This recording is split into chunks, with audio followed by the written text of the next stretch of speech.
Audio Jungle.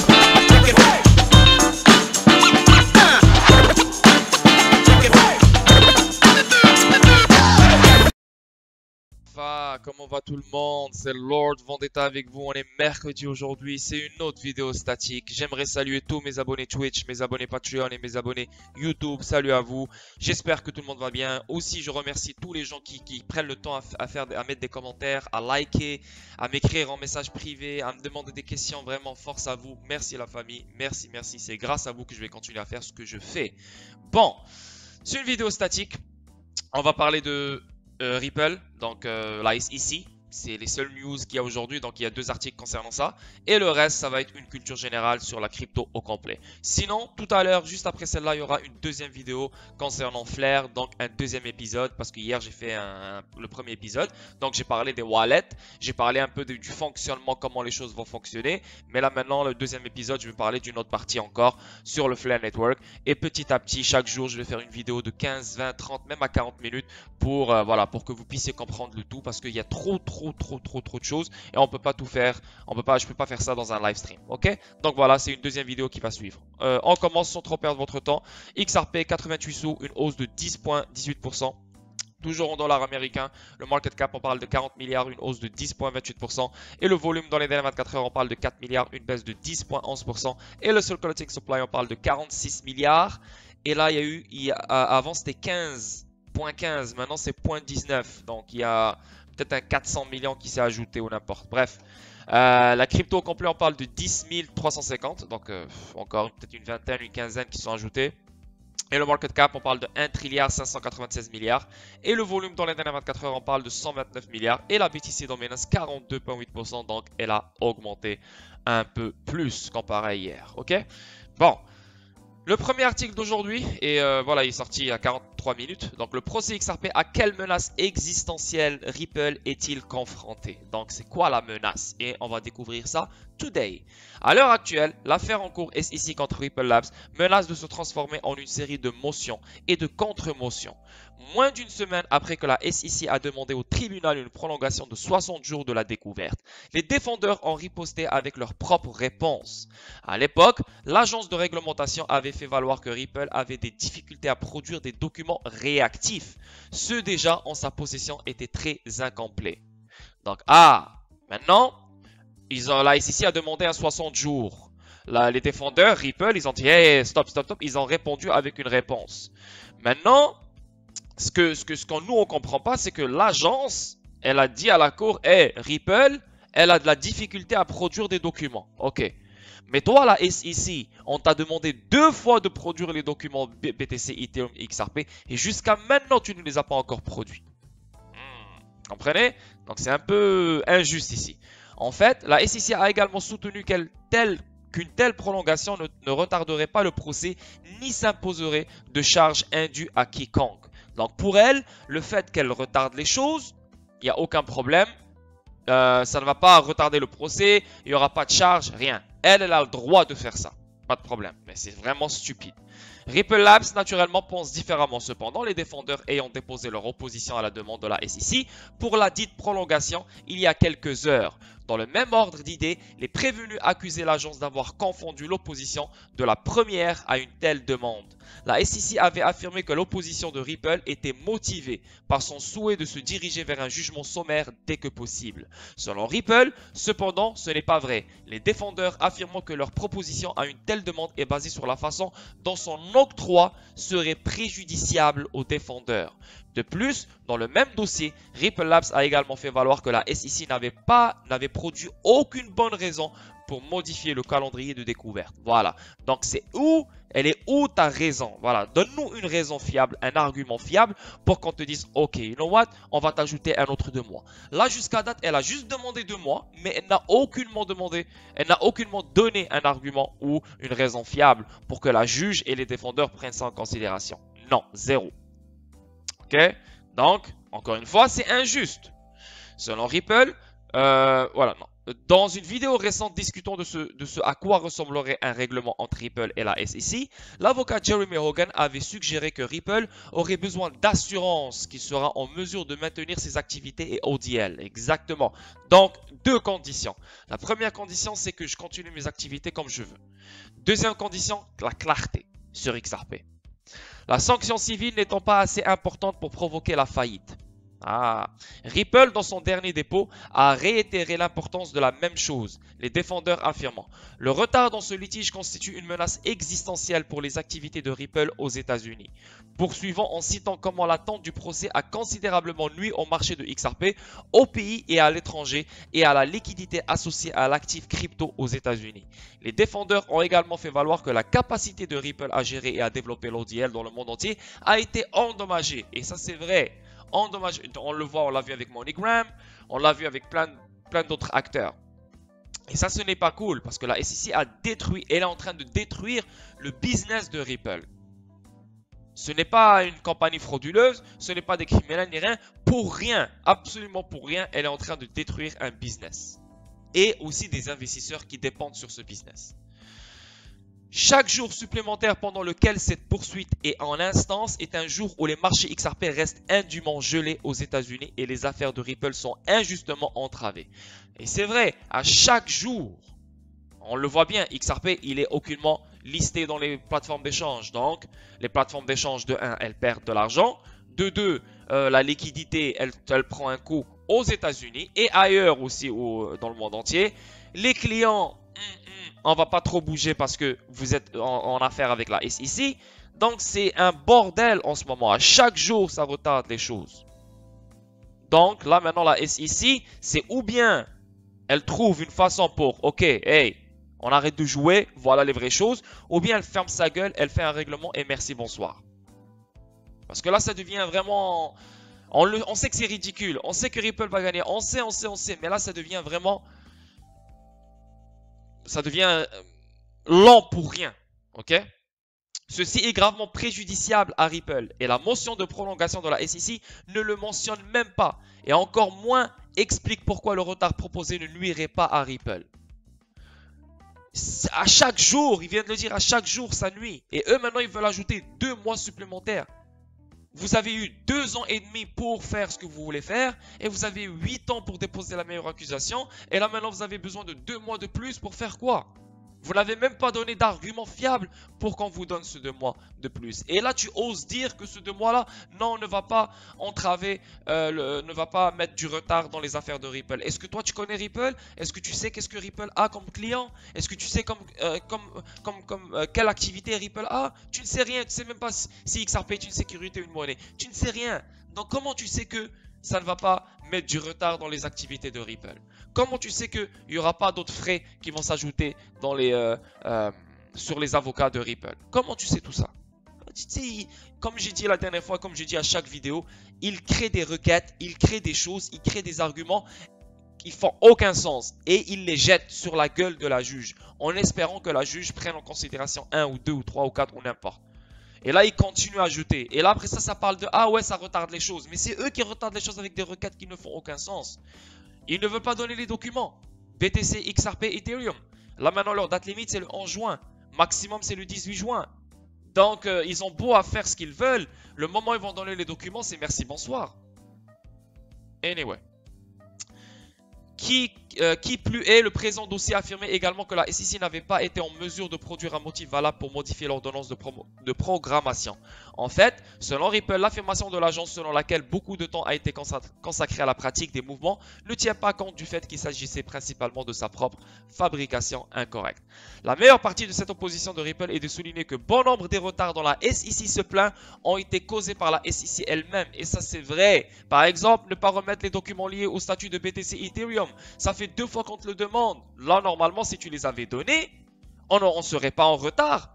Peut-être qu'on aurait eu un règlement, peut-être qu'on aurait eu je ne sais pas quoi, d'autres choses si tu avais respecté la date limite des documents, mais tu ne les as pas respectés. Et tu parles de retard.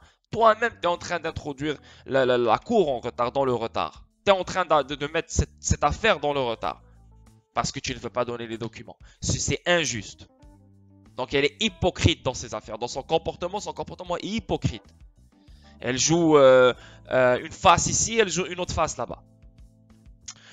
En tant que sécurité, après avoir été informé à 2 reprises par le juge. Judo légal. Alors ça là, c'est très très méchant pour la SEC. Mais ils savent, dans sa lettre datée du 2 juin, la SEC avait déclaré que les tribunaux prolongent généralement les délais de découverte. Donc, la SEC maintenant, elle sait dans sa tête que généralement, les juges prolongent. Ouais, mais là, si tu donnes les documents, il n'y a plus de prolongation là. Donne les documents. C'est pour ça maintenant, elle veut qu'on prolonge les 2 mois. Après, elle donnerait les documents. Ça va lui permettre de filtrer plus quel document va donner ou je ne sais pas quoi. Tu comprends? Mais si elle donne les documents maintenant, la juge va lui dire, oh, fuck you, toi, tes prolongations là. On te donne rien. Merci, bye bye. Comprenez? A déclaré que les tribunaux prolongent généralement les délais des découvertes pour les personnes ayant fait preuve de diligence en tenant de respecter les délais existants. Adressant le même, les défendeurs ont fait valoir. Bah, eux, ils ont aucunement respecté les délais existants. Donc, comment tu veux que la cour te donne des délais supplémentaires sur la découverte? Il ne fait aucun doute que la découverte dans ce litige a été étendue. Cela ne permet pas de conclure que la SEC a été diligent. C'est vrai, il n'a pas été diligent. Regardez, juste ici, juste dans cette affaire, les documents BTC Ethereum 2 fois, elle n'a pas respecté la date limite. Et regardez comment elle est hypocrite. Elle ose dire que oui, on a fait preuve de diligence. Mais ils sont injustes, hypocrites. Des sales avec un mauvais cœur. Ils veulent détruire une compagnie pour rien juste parce qu'ils ne veulent pas admettre qu'ils ont perdu, qu'ils ont foiré. Et ça, c'est mauvais. Et là, ça parle de ouais, on est là pour pour protéger les investisseurs. Non, vous êtes là pour détruire les investisseurs. C'est ça votre but. Vous êtes là pour détruire les compagnies. Vous êtes une mafia, vous êtes un cartel. Une mafia légale. C'est juste ça. Anyway, on avance. Ça, c'est ce qu'on vient. Ripple dépose une objection à la demande de la SEC pour une prolongation de 2 mois de la date limite de découverte. C'est ce qu'on vient de lire ici. Voilà, elle veut prolonger, mais elle n'a aucun argument fiable pour imposer cette prolongation. Donc, je ne sais pas pourquoi je l'ai mis ici, mais je pensais que c'était 2 articles différents, mais aucunement non. Donc, deuxième article, la Banque des règlements internationaux, donc BIS, propose une CBDC hybride et intermédiaire. Donc, le document de travail de la BRI a exploré une variété d'architectures CBDC potentielles et comment elles pourraient s'améliorer par rapport au système de paiement préexistant. Paper a révélé que les billets de banque numériques fonctionnent sur les architectures CBDC intermédiaires ou hybrides étaient particulièrement prometteurs. Les résultats suggèrent que la CBDC intermédiaire ne serait pas affectée par la faillite. Donc, on voit ici un document de travail de Banque des règlements internationaux BRI a révélé qu'une monnaie numérique de banque centrale intermédiaire ou hybride est prometteuse. Pendant ce temps, les développements basés sur les systèmes de crypto-monnaies actuels et populaires ne répondent pas aux exigences. Raphaël Oher et Rainer Boehm publié Monnaie numérique de la Banque centrale à la recherche de la technologie mini-invasive. Le 8 juin, le document de 20 pages a exploré une variété d'architectures potentielles CBDC et comment il pourrait améliorer les systèmes de paiement préexistants. Il a également discuté de ce que ces architectures pourraient faire pour les banques centrales à l'avenir. Oher et Boehm ont observé que près de 50 banques centrales ont lancé des conceptions ou des prototypes de CBDC. Dans cet esprit, dans leur article, ils ont défini des exigences pour une conception de CBDC mini-invasive.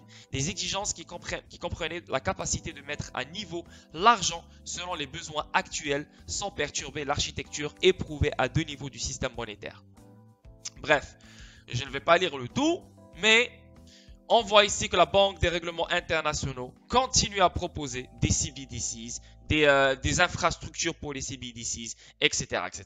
On sait que la banque, la BIS, elle a choisi la plateforme POC, Proof of Concept, pour les CBDCs.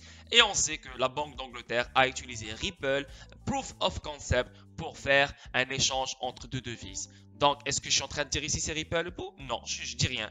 Mais on sait que la Banque de France a parlé de XRP Ledger et XRP comme une plateforme pour le Digital Euro. En plus, c'est la Banque centrale de France. C'est pas juste une autre banque par rapport. Donc, c'est une bonne chose et ça continue à évoluer. Ok, on avance. Et ça, c'est une mauvaise nouvelle. Et je pense que les choses vont dump encore une autre fois. Peut-être, je ne sais pas. Mais on a eu Elon Musk, on a eu la manipulation Wyckoff, on a eu Trump. Maintenant, on a la province chinoise maintenant. Et avant ça, on a eu l'autre province chinoise. Donc voilà, c'est une série de mauvaises nouvelles pour garder le marché manipulé et le garder bas. C'est comme ça. La province chinoise du Qinghai interdit l'exploitation minière du Bitcoin. Et ça, si je leur donne raison parce qu'ils sont en train de détruire l'énergie, l'environnement pour un coin qui ne sert absolument à rien. Si seulement il fixait quelques problèmes avec plaisir, mais le problème, non. C'est les criminels qui l'utilisent pour faire des paiements. Anyway. Qinghai est devenue la dernière province chinoise à réprimer l'exploitation minière de Bitcoin. Selon un document partagé par le média chinois, les mineurs ont reçu l'ordre de cesser de mettre en place de nouveaux projets d'extraction de crypto-monnaies. Donc, les nouveaux projets, ils n'ont plus de place dans cette province. Les fermes minières sans scrupules se faisaient passer pour des grands centres de données, feront l'objet d'une enquête et seront sanctionnés. Donc voilà, même les gens qui se cachent vont se faire auditer ou n'importe. Ici, on voit fin mai la Mongolie intérieure. La région autonome de Chine a publié un projet de directive sur son interdiction de l'exploitation minière Bitcoin qui incluait les transgresseurs mis sur liste noire dans le cadre du système du crédit social.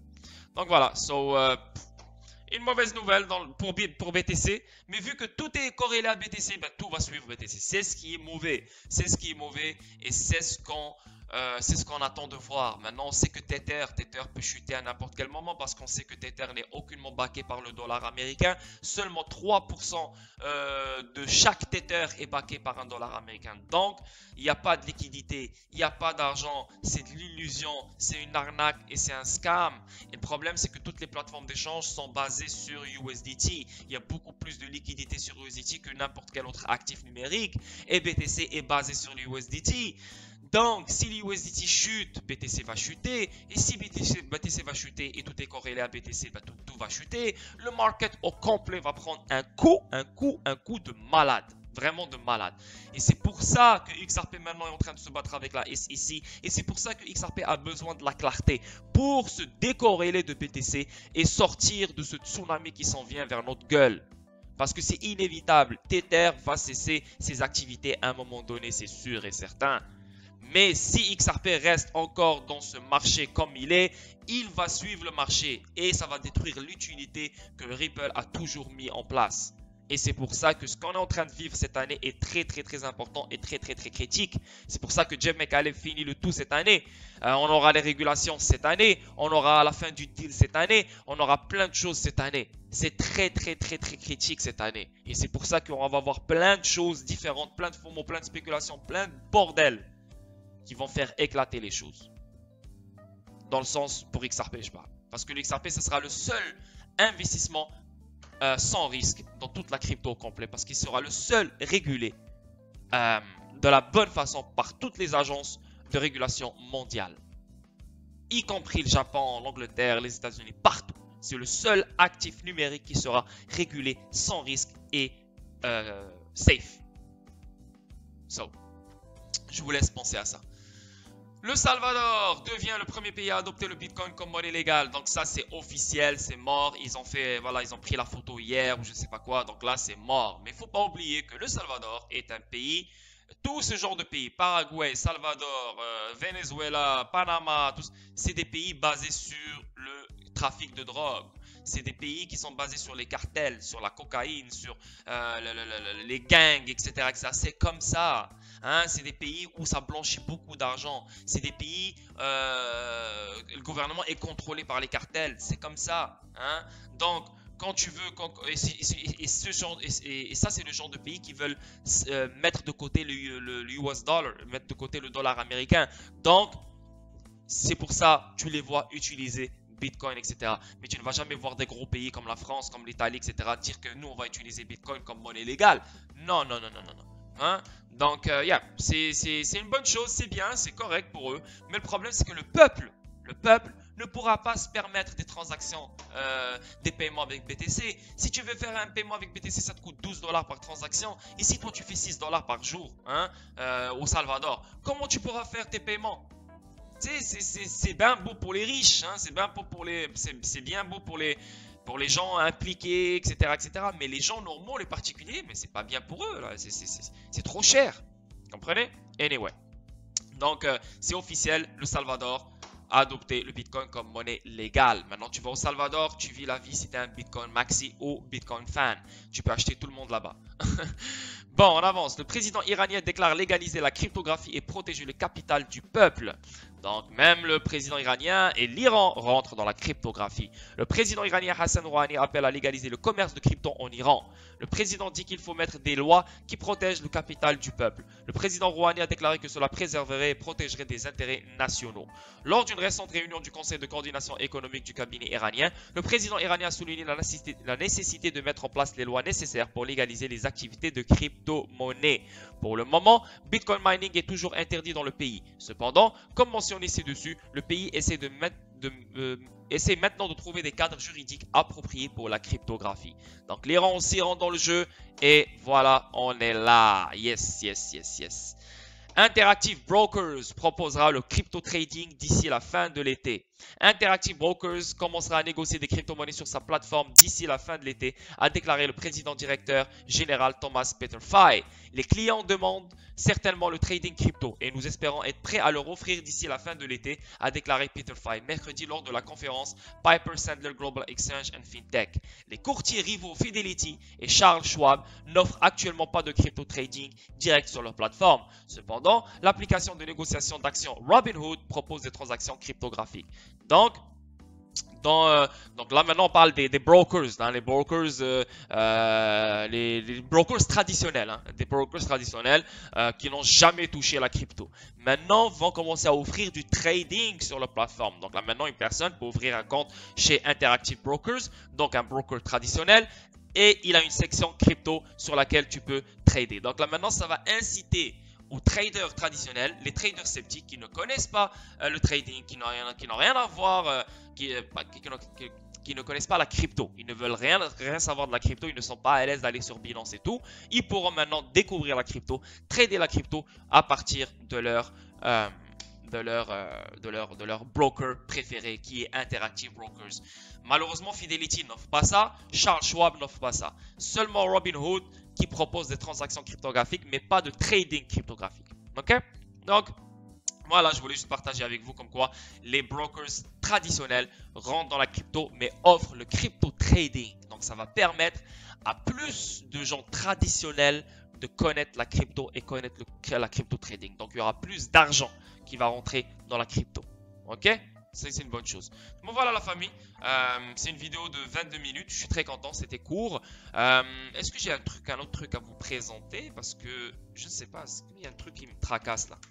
Je veux juste être sûr, je suis en train de faire ça devant vous là, je sais. Mais je veux juste être sûr parce que j'ai quelque chose. Ouais, pour XDC, exactement. Donc, XDC la famille, il faut être... Ouais, moi je suis très très content parce que là vous le savez, tel s'est fait ajouter sur Flare Finance, c'est une bonne chose. Maintenant... Algorand s'est fait ajouter sur Flare Network, pas Flare Finance mais Flare Network. Là maintenant on voit ici Don XDC qui a dit voilà on aimerait bien voir XDC aussi parce que vous avez ajouté Algo, nous aussi on aimerait avoir XDC. Et là tu as le cofondateur de XDC qui dit hey, si XDC veut aller vers l'avant, nous on a juste à exécuter, normal, aucun stress. Et c'est pour ça que moi j'ai dit à tout le monde sur Twitter de mettre pression sur Flare Network et tout le monde de retweeter ce que je viens de mettre ici. C'est We want XDC on Flare Network, we are XDC. Donc voilà, si vous êtes investi dans XDC et vous voulez voir XDC sur Flare Network pour gagner de l'argent dessus, ben, je vous conseille d'aller sur mon Twitter qui est Lord Vendetta ou Lord VXRP et bien sûr de retweeter le tweet que je viens de vous montrer. Voilà la famille, donc c'est ça, c'est une belle vidéo. 13 minutes, je veux dire 25 minutes. Une autre vidéo qui va suivre concernant Flare. Et voilà la famille, donc je vous souhaite une belle journée, une belle soirée, un bel après-midi. Et je vous vois tout à l'heure. Prenez soin de vous, bye bye.